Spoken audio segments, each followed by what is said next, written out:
ազգային ժողովի հարգելի փոխոսնակներ, Դեռություն պահպանեք, հարգելի գործընկերներ։ Սիրելի հայրենակիցներ, ընտրության կարգի վերաբերյալ Ղազարյանի արտահայտած շատ մտքերի հետ իհարկե ես համաձայն չեմ եւ հատկապես կնշենք կարևոր փաստը, որ ես ինքս ընտրությանը չեմ մասնակցել, քվեարկությանը չեմ մասնակցել, բայց օրինակ ես Ղազարյանի խոսքն եմ լսել, որ ասում է ինձ իմ համար մեկը կընտրեք թե չեք ընտրի, բայց սա վիրավորական արտահայտություն է կոնկրետ ինձ համար, որովհետեւ երբ որ տեխնացություն ես առաջադրում, պիտի ակնկալես քո գործընկերների ձայնը։ Երբ որ ասում ես ինձ համար մեկը, դա նշանակում է ես չեմ ուզում, բայց դուք որ շատ խնդրեք կաշխատեմ։ Այսինքն սա մոտեցում չի եւ գործընկերային չի եւ եթե մենք ասում ենք քաղաքական որոշումներ կան, այո, քաղաքական որոշումներ միշտ լինելու են, բայց լինելու են անպայման հիմնավորված։ Ասենք նաեւ լսել եմ Տիկին Արեգա Հովսեփյանի խոսքը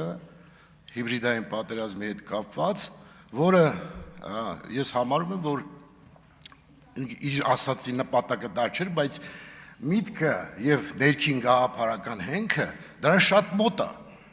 որովհետեւ հիբրիդային պատերազմը մարդու մեջ տեղի ունենում, երբ որ կա գործող քաղաքական, ժողովրդավարական իշխող ուժ եւ դրա դեմ դու պետքա ընդդիմանաս եւ չկան այն կռվանները, որոնցով պետքա իսկապես կարողանաս դրա դեմ պայքարել եւ այն միջոցները, որ դու գտնում ես, դա համարվում է այո հիբրիդային, որովհետեւ պետքա մրցել քաղաքացիական պայմանագիր կուսակցության հետ, մրցակցությունը պետք է լինի ավելի ժողովրդավարական առաջարկները, ավելի այլընտրանքներ, որոնք կամրացնեն պետության հիմքը։ Այսինքն ես համարում եմ, որ բարդ է իհարկե նաեւ Տիկին Հովսեփյանի այն խոհական իրավիճակը, որ կորցրել է նաև ասենք, մենք բոլորս ենք կորցրել հայրենիք, երկրորդ հայրենիք եւ եթե մենք երկար ժամանակ ինքնորոշման իրավունքը փորձել ենք պաշտպանել եւ ի վերջո դա միջազգային հանրության նաև լայն արձագանքի արդյունքում չենք կարողացել ինքնորոշման իրավունքը որպես դոմինանտ ընդունել տալ, այդտեղ բոլորիս խնդիր, պետության ամբողջ պետության խնդիրն է եւ բոլոր ժամանակների խնդիրն է։ Եվ հիմա երբ որ ասում ենք մեր պարոն Մխիթարյանը ճիշտ հարց տվեց, որ մաքսային գործակալի հետ հարաբերվող տնտեսվարողի միջև ռիսկեր կարող են լինել, թե չեն կարող լինել։ Իհարկե կարող են լինել, պարոն Ֆարմանյան, ես ձեզ նույնիսկ հիշեցնեմ, թե ինչպիսի ռիսկեր են եղել։ Ավետիսյան Արմեն կար, որը մաքսայինի պետն էր, որը ողբերգություն ստեղծեց պետության մեջ։ Իր այցեր ասած համակարգը ձևավորելով բրգաձե վերից ներքև, որը գիտեք, ասենք գտնում էր, թե որ ապրանքը զրոյական դրույքաչափով կարելի է ներկրել, ասենք պլաստմասայի հումքը այդ ժամանակ չէր մաքսային զերծում, չէր հարկվում, մաքս չէր վճարվում։ Ուրեմն այնքան ապրանք էր գրել պլաստմասայի իրեր, որ դարել էր, որ հանրապետությունը համարյա 2 մետրով կարելի է ծածկել պլաստմասայի իրերի հումքով,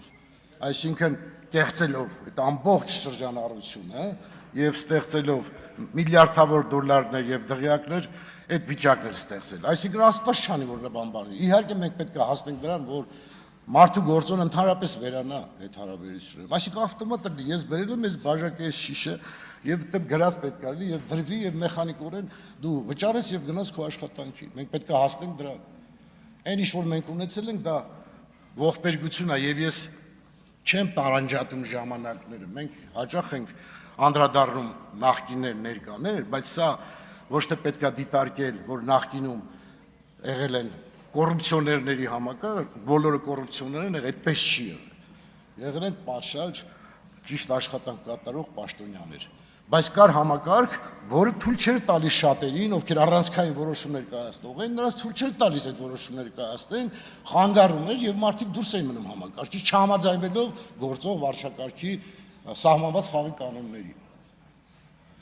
Ասենք, ինչքան էլ ծայրահեղ են իմ ու Էդգար Ղազարյանի տեսակետները պետության մասին, բայց ես վստահաբար կարող եմ ասել, որ ինքը կոռուպցիոներ չի եղել եւ համակարգում չէր կարող մնալ երկար, որովհետեւ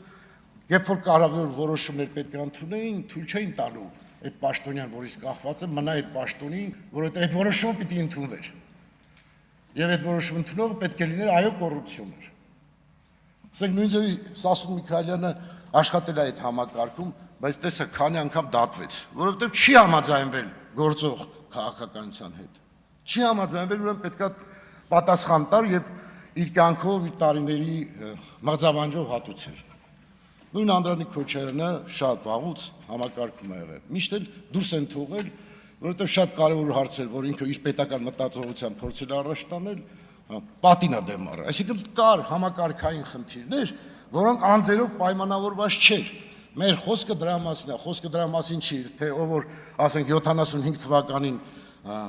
նախարար աշխատում, ուրեմն հաստատ բան է, էլի, ասենք նախկին է։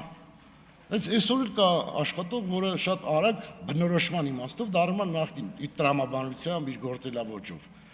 Այսինքն մենք այդ առատավոր երևույթների դեմ պետք է պայքարենք շարունակական եւ միշտ։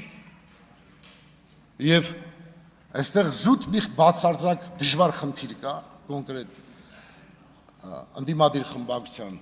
հետ կապված, որ այդ պայքարում արդյոք ինքը կարող է Տիկին Հովսեփյանի ասած հիբրիդային մտածելակերպը ունեն, այսինքն հնարավոր դիտարկի, որ կարող է լինել ազատ շուկայական մրցակցություն եւ կարող է լինել որոշակի աշխարհաքաղաքական իրավիճակների հետ պայմանավորված խնդիրներ, դրանք համադրել, արդյոք հնարավոր է թե չէ։ Եվ պետք է հասկանալ, պատմությունը նման փորձ ունի, արդյոք հնարավոր է, ասենք մենք կարող ենք դա դիտարկել Չինաստանի փորձով, որը քննություն է բռնում, մենք չգիտենք մինչեւ երբ այդ համակարգը կապացուցի իր կենսունակությունը, այդտեղ կա ոչ ազատ քաղաքական, բառից եվրոպական արժեհամակարգի հետ համեմատած, ոչ այն ազատությունը, որ կա, եւ կա տնտեսական ազատության որոշակի լուրջ աշխարհ, որը բերել է այսօր շատ բարձր ցուցանիշների։ Հիմա այստեղ որ մենք միարժեք որևէ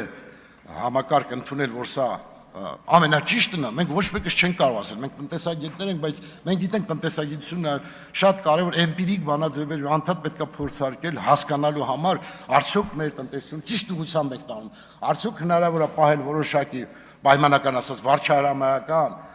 կառավարում եւ թողել ազատ տնտեսություն։ Դրանք կարող են իրար հետ համադրվել, թե մենք խնդիր կունենանք այդ ժամանակ։ Եվ ընտրությունների հետ կապված ես չեմ ցանկանա անձերով պայմանավորել, ցանկանամ համակարգային մտածողության հարաբերություն ձևավորել, այսինքն եթե մենք ուզում ենք որ մենք ընտրվենք, մենք դիմում ենք ձեզ ընտրվելու համար։ Եվ եթե դուք շատ դեպքում դեմ եք քվեարկում, որը բան չի նշանակում, որ դուք պետք է բոլորին կողմ լինեք։ Եվ այդպես էլ կա, մենք յուրաքանչյուրս անհատականություն ենք եւ մեր մտածելու ձևն ունենք։ Չկա քաղաքացիական պայմանագիր կուսակցությունում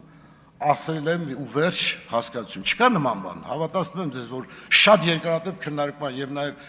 փակ գաղտնի քվեարկություններով են ընտրվել նստածներից յուրաքանչյուրը։ Եվ շատերը դուք ինքներդ եք համոզվել, որ նույնիսկ ես համոզված եմ եղել, որ տվյալ տեխնացուն հաստատ կընտրվի, բայց չեն ընտրվել։ Սա նշանակում է, որ կա ժողովրդավարություն։ Դա ամենալավագույնն է, ես չի ասի, աշխատելու շատ տեղ կա։ Բայց երբ որ դուք քննադատում եք մեզ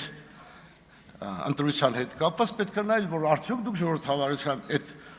ճանապարհը ընտրելով եք, ընտրել տեխնացուներ, այդտեղ էլ կա մտածելու բան, չէ՞, ասենք մերը պարզը բոլորը տեսել եք, շարքերը ընտրել են,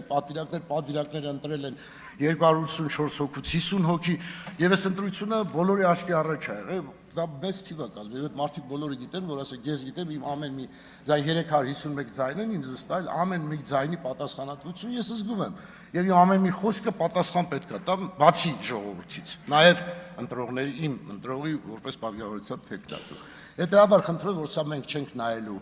որպես անձերի կոնկրետ տվյալ անձը, ասենք օրինակ Ֆարմանյանը արժանի էր այդ տեխնացին, թե չէ, Ֆարմանյանը բավականին պրոֆեսիոնալ գիտելիքներ ունեցող տնտեսագետ է, բայց այդտեղ խնդիր կար մասնավոր ընկերության հետ կապված, այդտեղ խնդիր մեր տարակարծությունները եղել է դրա քննարկման հետ կապված, որ արդյոք ինչի չի նշվել այդ ընկերության հետ կապը, եւ դա մեզ մտածել է տվել, բայց դա չի նշանակում, որ մենք հաստատ 100%-անով ճիշտ ենք տալիս, դա մեր մոտեցումն է եղել, մենք քննարկել ենք եւ մտածել ենք, որ այդ պաշտոնում պետք է լինել իսկապես այդ առնվազն ֆինանսատնտեսական իմաստով պետք է որևէ խնդիր չլինի։ Եվ դա հեշտացնում է աշխատանք, նաեւ ձեր, նաեւ մեր, նաեւ հետագա մեր աշխատանքի արդյունքում վստահ եմ, որ մեր ընտրությունները ճիշտ կընթանան եւ այդ ընտրությունները միտված կլինեն մեր պետականության զարգացման եւ հզորացման։ Շնորհակալություն։